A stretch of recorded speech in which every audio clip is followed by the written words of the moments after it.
তৃতীয় সপ্তাহে গড়ালো ভারতের ঝাড়খণ্ডে শিক্ষার্থী ও চাকরি প্রত্যাশীদের বিক্ষোভ।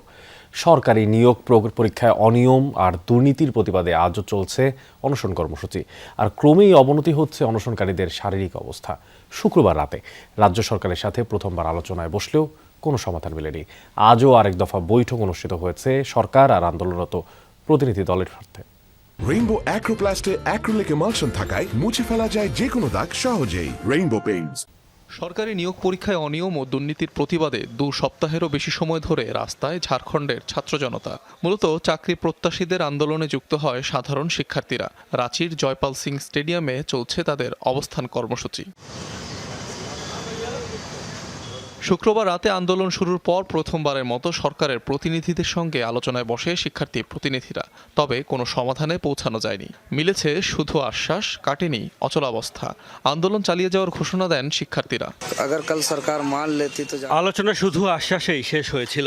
আমাদের জরুরি দাবি বাতিল ও কালো তালিকাভুক্ত টিডিপিএল সংস্থার দ্বারা পরিচালিত সব পরীক্ষা অবিলম্বে বাতিল করতে হবে এবং সিবিআই ও ইডিকে দিয়ে বিষয়টি তদন্ত করাতে হবে। কেবল তখনই আন্দোলন শেষ করার কথা বিবেচনা করব। শনিবারও স্টেট গেস্ট হাউসে 8 সদস্যের শিক্ষার্থী প্রতিনিধি দলের সাথে বৈঠক হয় প্রশাসনের। এদিকে সপ্তাহ ধরে অনশনের ফলে ক্রমেই অবনতির দিকে যাচ্ছে শিক্ষার্থীদের শারীরিক অবস্থা। দিন দিন স্বাস্থ্যগত সমস্যা বাড়ছে। গতকাল কিছুটা ভালো বোধ করছিলাম, কিন্তু আজ অবস্থা আরো খারাপ। শরীরটা বেশ খারাপ লাগছিল। মনে হচ্ছে এই সংগ্রাম আরো কিছুদিন চলবে।